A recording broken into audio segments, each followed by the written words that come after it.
Hello and welcome to my channel! Today I'm going to tackle the question: how to make pizza healthy.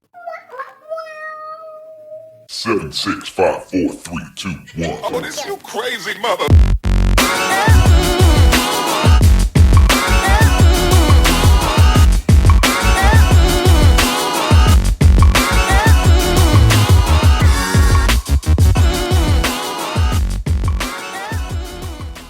It was an idea from a girl from my Instagram community, and thank you, that was an awesome idea. Because pizza is universal, everybody loves it or likes it, and most of the human population doesn't want to avoid pizza. Pizza's good. Pizza tastes great. So, is pizza really unhealthy? What makes it unhealthy? And how to create a healthier version of a pizza will be the three subjects we are going to talk about in this video. So if you like pizza, keep watching. To be honest, it isn't that unhealthy at the beginning. I mean, it is a little bit of cereal and a little bit of vegetables and a little bit of protein, a little bit of fat. It's not like French fries sandwich, Cool Whip or Pop-Tarts. Let's do a little bit of history. So at the beginning, Pizza was made during the 17th century in Napoli, Italy. well, everybody knows that pizza comes from Italy. It started to be popular when tomatoes came to Italy, which was approximately during the 17th century. Pizza at the beginning was meant to be very satisfying. It was called cibi dei poveri. In Italian, it means the food of the poor. It was very popular in the streets of Napoli because it was the kind of sandwich or little easy and very cheap lunch you can buy, and that is very satisfying and helps you go on with your daily activities. So pizza was meant to be by itself a full meal. And here comes the biggest problem. In the 21st century, we eat pizza, but we don't eat only pizza. This is a big problem to start with. What do you eat with pizza? So let's talk about the big problems of pizza being unhealthy. First is what you drink or eat with a pizza. Once my sensate nutritionist said, Pizza's not that bad. You just don't drink it with a glass of Coke and with a whipped cream dessert. so if you used to accompany pizza with a glass of wine and a little snack before and a little dessert afterwards, this is where the problem lies. She likes pizza. Another big problem that makes pizza unhealthy is the quality of the ingredients. It is so different to have a pizza in Italy made from the pizzaiolo with quality ingredients than to eat a pizza in a cheap chain restaurant. Have you heard about the mozzarella polemic? It was years ago. They started to forbid pizza makers to call mozzarella cheese because they weren't using actual mozzarella cheese but hydrogenated fat instead of cheese because it was cheaper, I don't know if it tasted like mozzarella. but had this beautiful white color and creamy cheesy texture. Another thing that makes pizza so unhealthy is the combination of inflammatory ingredients. That is not good for you. Inflammatory ingredients are ingredients or type of food that creates an inflammatory response in the body and makes everybody goes bigger and swollen and red and irritated. Can be your belly, can be your skin, can be your face. Inflammatory food spread like crazy during the second half of the 20th century and the start of the 21st century. So we are putting more and more and more inflammatory food in our body. What are inflammatory food? Well, gluten is one. You know about gluten, I told you already. Dairies are another. Saturated fats are inflammatory as well. Animal protein are inflammatory. So if you eat a little bit of inflammatory food and most of your diet is plant-based and healthy fat and mostly vegetarian, you're okay. But if you eat all the time inflammatory food, your body is going to struggle to maintain health. Also, what makes pizza unhealthy is the excess of sugar and salt. Yeah, I know. Sugar in pizza? It is packed with sugar and also packed with the worst salt ever. You have sugar in the pizza crust, in the tomato paste. You also have sugar in the pepperoni. The last problem of pizza being unhealthy is the frequency of it and the overall diet you're wrapping around it. If you eat healthy and you eat a pizza sometime, you are going to be okay. You're not going to die because you're eating a pizza. If most of your diet is plant-based, mostly vegetarian, with healthy fats and your little green smoothie in the morning. If you eat pizza several times a week and you also eat French fries, sandwich, Pop-Tarts, and Cool Whip, you're going to have a little health problem. So yeah, to make it quick, pizza can exist in a healthy diet. If you respect the 80% healthy, 20% indulgent, you can't eat pizza. That's good news. So now, let's find some solutions.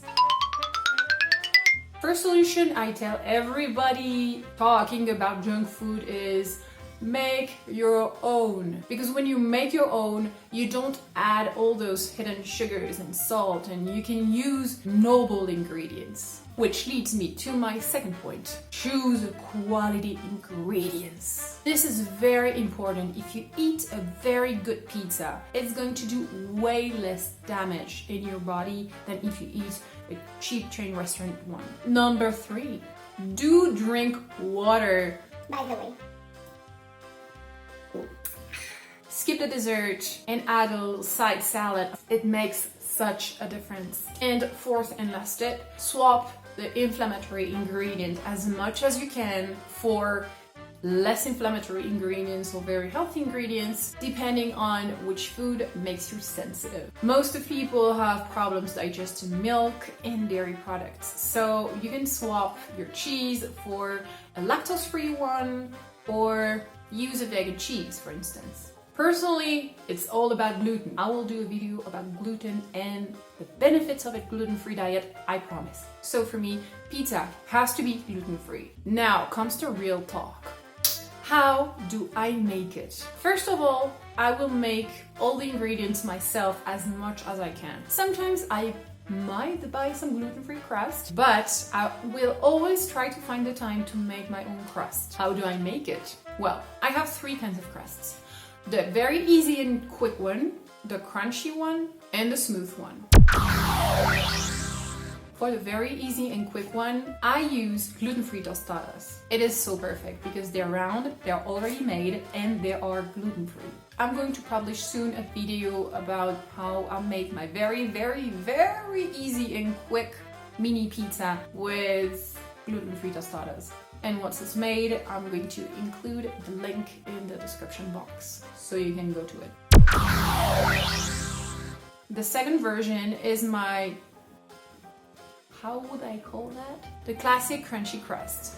I make it with a gluten-free flour, 1 egg, some salt, pepper, powdered garlic, dried oregano, and I mix it with lukewarm water to create a dough. I can actually use this dough immediately because it has no yeast, so it doesn't have to be stored away for 30 or 40 minutes. And this crust is really my favorite because it's crunchy and I really like crunchy pizza crust. The third one I usually make is the soft crust made with cauliflower. This is a very good version because it's completely cereal free. So if you have a keto diet or you don't eat cereals at all, it can be a very, very good option. it's a little bit longer, I admit. But all you have to do is wash your cauliflower, then cut it in florets, mix it in the blender until you have cauliflower rice. You can also buy your cauliflower rice in the supermarket, it exists. And you put it in a cheesecloth, and then you use your arms and wrist muscles to take up all the moisture, and then you mix it with an egg, some cheese, salt, pepper, powdered garlic, and dried oregano, and you have a wonderful crust. You have to push it down the oven dish because it doesn't work with the, what's the name of that again? This thing. And you have to put it in the oven for 10 minutes, very, very low heat, then I personally take it off the oven, wait a little bit so it cools down, and then I pop it in the freezer because it makes it way easier for me to take the pizza crust off the paper, and then you use it as a normal pizza crust. So these 3 recipes of pizza are my 3 favorite ones. I actually never buy pizza because here in Mexico you don't find gluten-free pizza yet. Plus, I think that the pizza you make home are way better anyways. I usually use cheese. I don't eat a lot of cheese. I should actually cut dairies. Supposed to? I don't put a lot of cheese on my pizza because I don't want it to be super saturated and Make my belly feel bad. but I do use cheese. Sometimes I also use goat cheese. I really like goat cheese and it doesn't have this bloating effect on me. I try to do my own tomato concentrate because I don't add anything in it. I prefer to add a little bit of sea salt on my pizza at the end, then add a lot of salt at the beginning. I mostly do vegetarian pizza in general, I like vegetarian. but for some carnivore people, I will add a little bit of pepperoni. You can actually find some meatless pepperoni, but for sure not here.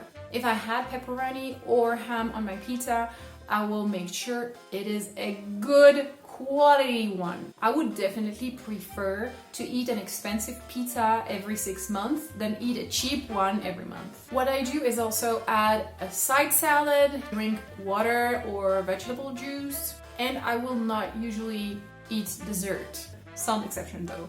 If I cook for a birthday, we have to have a cake. So I will make a very healthy cake and the meal won't be that heavy. So yeah, that's it. I really hope it helped you. If you love pizza, give me a thumbs up.